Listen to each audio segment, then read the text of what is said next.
Takúto akciu majú Hello Coco. Idem povedať niečo o mojich dvoch obľúbených produktoch.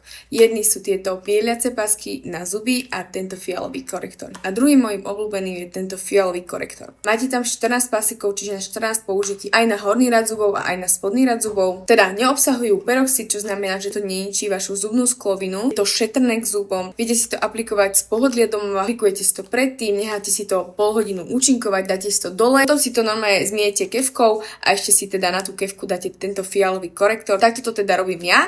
A teda tento fialový korektor nie je, že vám vybielite zuby, ale urobí to ten efekt belších zubov.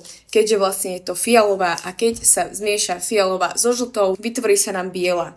A taký istý účinok to má vlastne na zuby. Keď si predstavíme, že blondiny si dávajú fialový šampón, aby stiahli tú žltú zo svojich vlasov, tak to isté robí aj tento korektor, ale teda so zubami. Viacej pásiky, ja keď používam, teraz ich nepoužívam, pretože mám ešte attachmenty na zuboch a ešte používam teda ten strojček, ale hneď ako mi dajú dole tie attachmenty, tak si ich vybielím, akože ja mám biele tie zuby, lebo ja som sa naozaj o nich starala s týmito pásikmi. Ten, kto to nepoužíval, tak vám odporúčam vypoužívať to celé, aby ste naozaj videli ten efekt toho. A ešte, čo vám určite chcem povedať, je to, že si budete robiť túto bieliacu kúru 14-dňovú, tak prosím vás, skúste dodržiavať bielu dietu. Prečítajte si o tom na Google. Skratke je to, že nemôžete akoby piť priamo cez tie zuby, keď pijete espresso, farbné veci, ktoré tú zubnú sklovinu nafarbujú. Čiže keď chcete piť kávu, tak to pijte so slamkou, aby vám to neprechádzalo cez tie zuby a keď ju dopijete, hneď vyplachnite ústa vodou a takisto s hociakými jedlami, s vínom, s čokoládou, všetko, čo proste farbí zuby,